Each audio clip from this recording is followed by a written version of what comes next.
Қайырлы күн, құрметті оқушылар мен әріптестер, басқа да көрермендер. Глобус каналына қош келдіңіздер. Бүгінгі сабақтың тақырыбы бізде халықаралық қаржылық және несиелік қатынастар бойынша қарастырамыз. Тақырыбы өте ауқымды. Өткен жолы біз ұжымдық валюталық қорлар бойынша қарастырамыз. Ол тақырып қысқаша болған біраз. Жалпы негізгі түрлерін қарастырамыз. Оны жаңа қаржы құралдары бойынша бір тоқталып өткенбіз. Енді бүгінгі сабақты біраз талқылап қарастырайық. Сабақ мақсаттарына тоқталатын болсақ, жалпы төлем балансы, халықаралық есеп айырысу түрлері, несие рейтингісін білу, одан бір халықаралық валюта және несие қатынастар механизмін түсіндіру табылады. Жалпы бізде білеміз, валюта несие қатынасының жалпы пайда болуы, ол қандай факторға байланысты? Ол бірінші фактор ол ақшаға байланысты. Яғни ақша арқылы біз несиеміз жәнегі халықаралық сауданы дамытамыз. Ол ақша қандай екенін біз өткен жолы сабақта қарастырғанбыз. Ол және халықаралық валютада евро немесе жәнегі резервтік валюта кіретін басқа да валюта түрлері болып есептеледі. Жалпы сонда ақшаның қызметі біз үшін халықаралық саудада үдеріске қандай үдеріске қосты деген тауар айналымын қалыптастырды. Осыдан кейін бір қызмет көрсету саласын несе дамытты. Капитал мен еңбек миграциясы, яғни капиталдардың бір елді екінші елге көшуі, яғни инвестиция ретінде, одан кейін еңбек миграциясы, яғни қай жерлерде жәнегі еңбек ресурстарының тапшылығы бар, сол жерге неседі еңбек мигранттары тартыла бастады. Келесі валюта бағамының қалыптасуына әкеліп соқтырды ақша қызметі. Осыдан бізде айтамыз, бүкіл әлемде валюта несие қатынас пайда болды. Енді жалпы халықаралық саудада біз білеміз, жалпы көрсеткіш тауар мен қызмет. Тауар мен қызмет біз әрдайым несеміз, не экспортқа шығарамыз, не импорттан аламыз. Осыған байланысты оның екеуінің арасында сауда балансы пайда болды. Сауда балансы екі түрде жүруі мүмкін, біреуі теріс, біреуі оң, яғни дефицит немесе профицит деп аталады. Айтатын осы мемлекет үшін профицит өте жақсы, дефициттен қарағанда. Дефицит деген егерде біз импортты көп алып қойсақ, экспортты аз шығарсақ, бізде мемлекетімізде дефицит көбірек болады. Ал егерде біз экспортқа көп тауар шығарсақ, импорттан біраз алсақ, яғни бізде профицит ақша айтатын болсақ, бізде біраз өзіміздің неместе қалады. Енді сауда балансын біз түсіндіріп көрейік. Экспорт импорт жағдайында мысалы қарайтын болсақ, неге ол профицит болады, неге дефицит болады деген секілді. Бірінші экспорт жағдайында мысалы 100 орындық біз саттық, яғни біз өндірдік, 100 орындықты соны саттық, содан біз 20 мың доллар пайда түсті, оны қалтамызға салдық. Енді біз импорттан 50 телевизор алу керек, бірақ 50 телевизор алу үшін бізге 50 мың долларды жұмсадық. Енді бізде қарайтын болсақ, қалтамызда 20 мың доллар болды. Бірақ біз телевизорды және 50 мың доллар сатып алдық, бізде қарайтын болсақ, минус 30 мың доллар айтатын жетіспейді. Яғни бұл сауда балансын айтатын болсақ, теріс сальдосына келіп соқтырды, дефицит пайда болды. Енді біз 30 мың доллар қайдан алды деген сұрақ туындайды. Оны біз мемлекеттің резервтік қорынан алды, яғни халықаралық валюта қоры, алтын не басқа да валюталық түрлер болып есептеледі. Немесе басқа мемлекет бізге несие беруі мүмкін. Басқа мемлекет немесе ұйым береді. Осыдан бізде не пайда болады? Бізге қаржы ағымы пайда болады. Приток капиталы деген. Яғни біз және 30 мың долларды біреуден сатып алсақ, және қарыз алсақ, немесе резервтен алып болсақ, бұл жерде қаржы, яғни бізге келеді, приток капиталы пайда болады. Екінші жағдай қарастырайық. Екінші жағдайда бізде экспортқа біз 50 тонна ұн саттық, 50 тоннадан біз 60 мың доллар ақша түсті, доллар түсті, оны қалтаға салдық. Енді импорттан біз 30 тонна апельсин алатын болса, ол апельсинға біз 40 мың доллар жұмсадық. Яғни айтатын болса, бұл жерде 60 мыңнан 40 мың алса, бізде 20 мың доллар артық қалды. Яғни бұл деген төлем балансының, яғни сауда балансының оң сальдосы аталды, яғни профицит. Яғни 20 мың доллар бізде қалды плюс. Енді 20 мың доллар қайда кетеді? Кететін жолдарын біз қарастыратын болсақ, шетел инвестицияға салуға жібереміз, 20 мың доллар басқа елге. Немесе құнды қағаздар сатып алуға, оның ішінде акция, облигациялар деген сақыл, немесе осы 20 мың доллар ешқайда жібермей резервке сақтап қоюға болады. Және айтатын болсақ, мемлекеттің қазынасынан. Осы бізден кейін ақша несейді, бұл жерде 20 мың доллар бұрын тұрмайды ғой, ол 20 мың доллар басқа жаққа жұмсалады. Жұмсалған біз айтамыз, ол қаржының жылыстау, яғни отток капиталы деп атаймыз. Яғни бірінші жағдайда ол кезде несейді, бізде жетіспеген ақшаны біз қарызға алдық, қарызға алған кезінде ол ақша бізге келеді, және 30 мың доллар. Яғни ол приток капиталы деп аталады. Қаржының ағымы деп аталады. Енді келесі кеттік, енді келесі бізде төлем балансын енді көрсетеді, жалпы мемлекеттегі импорт пен экспорттың көрсеткіші болып табылады. Шетелге құйылған инвестицияның түрі, одан жалпы резервті қордың өзгеруін байқаймыз осы арқылы. Енді жалпы төлем балансын құрылымына тоқталатын болсақ, бұл жерде айтатын болсақ, жалпы ағымдағы счет деп аталады, текущий счет деген секілді, одан капитал мен қаржы құралдар счет болып табылады, одан ресми резерв балансы болып табылады. Мысалы айтамыз, ағымдағы шот деген тауар мен қызмет балансы болып табылады. Табыс деңгейі, мұнда еңбекақы, пайыз, дивидендтер кіреді, одан ағымдағы трансферлар, ақша аударымдар мен гуманитарлық көмектер кіреді. Яғни біздегі банктағы шот арқылы жүріп жататын операциялар болып табылады. Енді капитал дейді. Капитал деген біз білеміз, ол ақша емес, көп жағдайда мысалы шетелдік немесе тікелей шетелдік инвестициялар болып табылады, портфельдік инвестициялар болып есептеледі, одан халықаралық несиелер мен қарыз болып табылады. Капиталдың құйылуы, миграциясы халықаралық капиталдың. Сонымен қатар банктің депозиттерінің қозғалысы болып табылады. Ресми резерв балансы бұл орталық банктің валюталық резервтерімен алтынмен немесе ездерінің операциялары болып табылады. Төлем балансын теңестіру үшін қолданылады. Жақсы.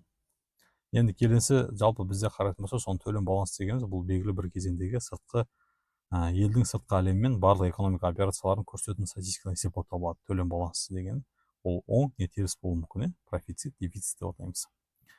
Келесі кеткен төлем балансын түрлеріне тоқталатын болса, жаңағы оң деп атады. Шығыннан қарағанда кіріс көп, терісте дефицитті кірістен қарағанда шығын көп. Мемлекеттің нөлдіктен тепе-теңдік, яғни кірістер мен шығыстар теңестірілген, яғни ешқандай минус емес, ешқандай плюс емес деген секілді теңбе-тең болып табылады. Енді жалпы неге біз төлем балансынан бір маңыздылығын қарап көріппіз? Жалпы неге маңызды болып табылды? Елдің экономикалық тұрақтылығын көрсетеді. Екінші, ұлттық валюта бағамына деген әсер етеді. Үшіншісі, ол үкіметке экономикалық және сыртқы сауда саясатын дамытуға көмектеседі. Келесі сұрақ: несие беру және несие алу мемлекет ішінде ғана жүретін үдеріс па деген секілді. Біз білеміз, несие деген бізге таныс.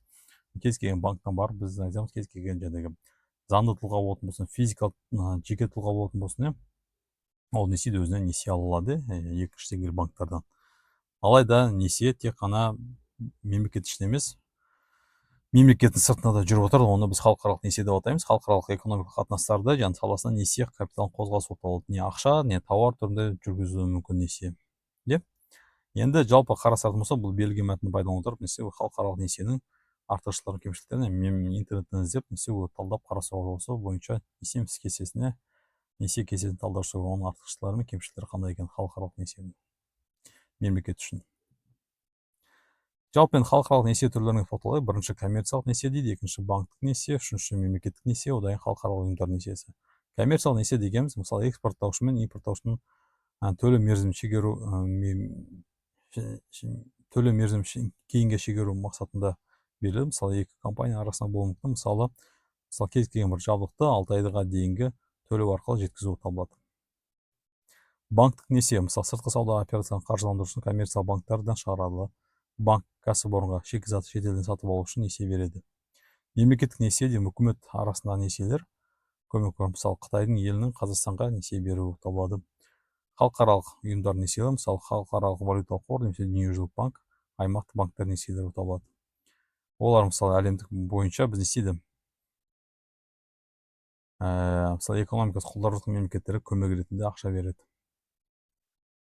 Келесі кеткен жаңа баспана дейді. Жаңа баспана тоқталатын болса, бұл жерде оның сатып алу жолдарына тоқталатын болса, көп жағдайда Қазақстанда баспананы кез келген адам несиеде жаңағы ипотека арқылы алады. Ол көптеген банктардың жүргізетін бағдарламасына сәйкес, мемлекеттің жүргізетін бағдарламасына сәйкес несиеде сатып алады.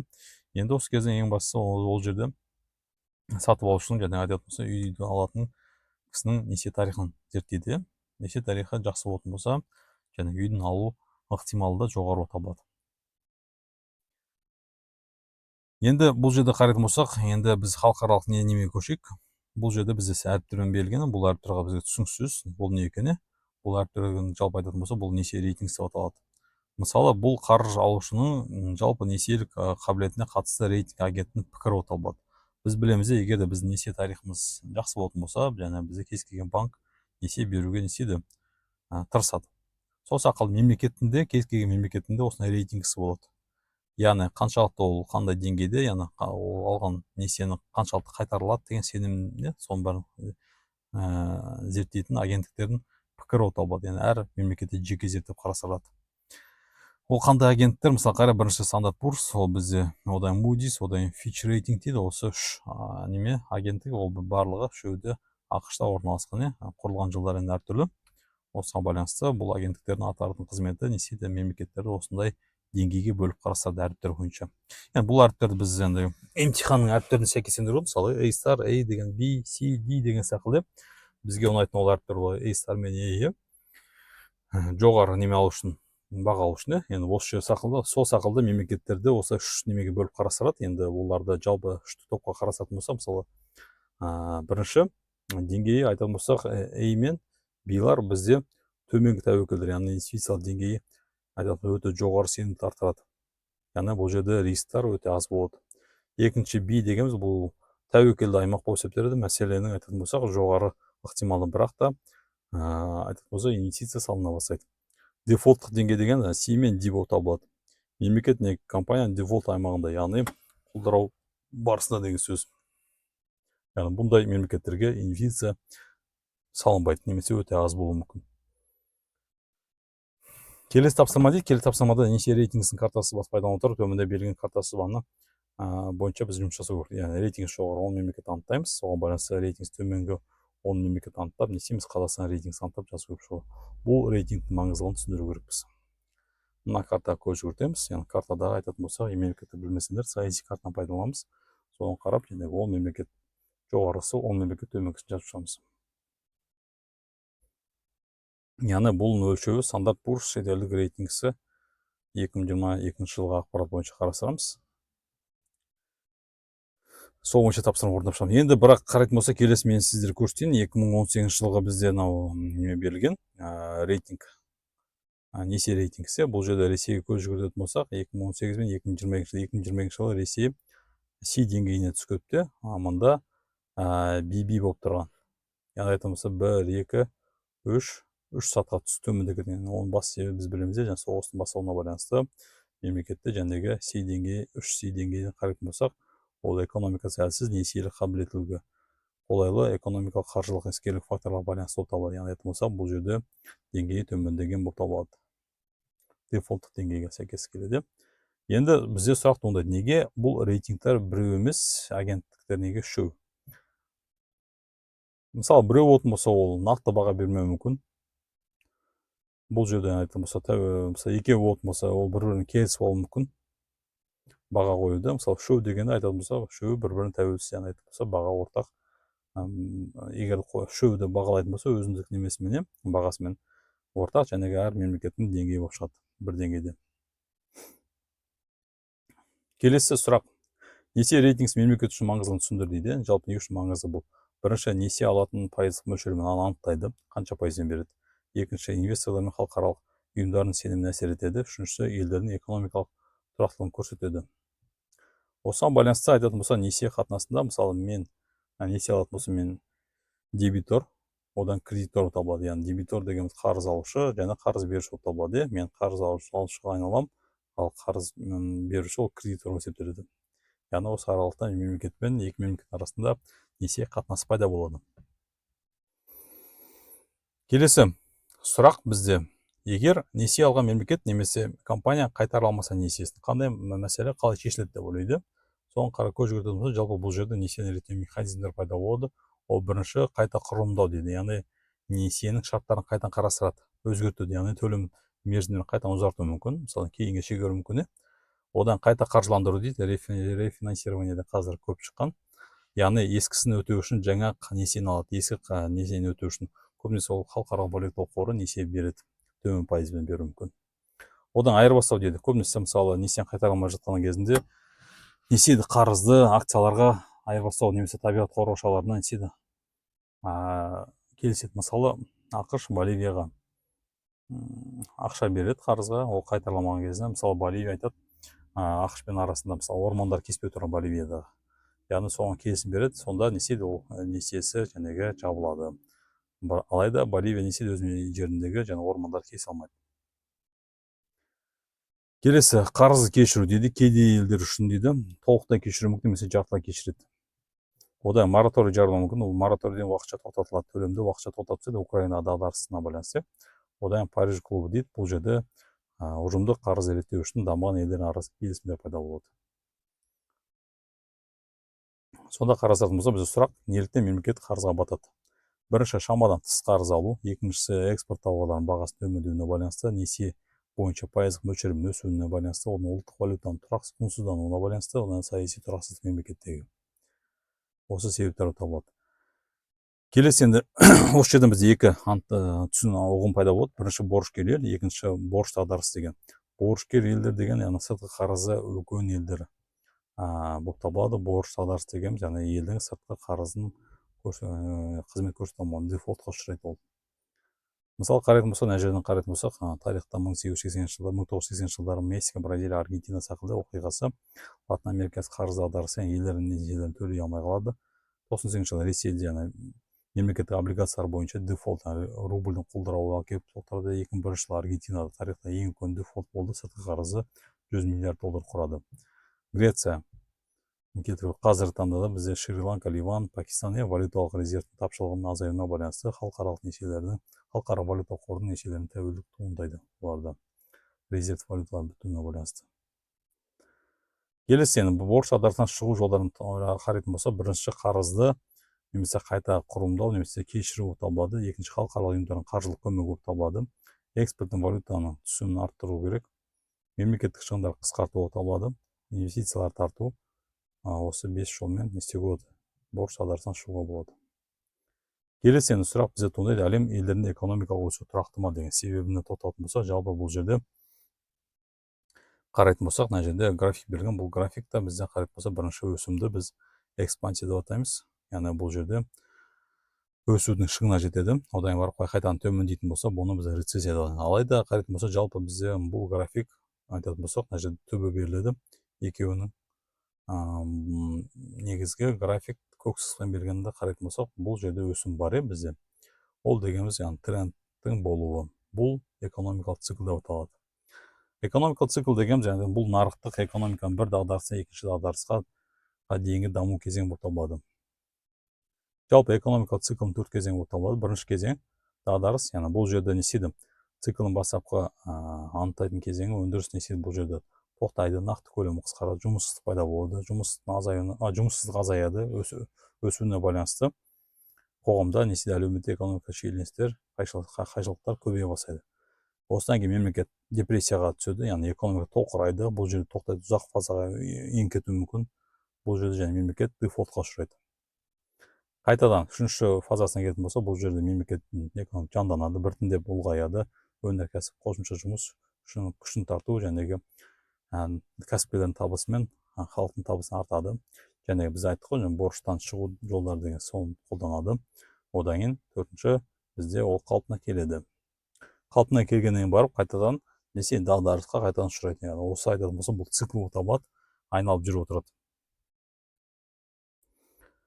Сонда бізде қарайтын болса, циклға көз жүгіртейік. Бұл дағдарыс бірінші бізде болды, оның дағдарыстан депрессия кетеді, және экспансия кезінде жанданады, қалпына келеді, қайтадан рецессияда дағдарысқа ұшырайды, депрессия болады.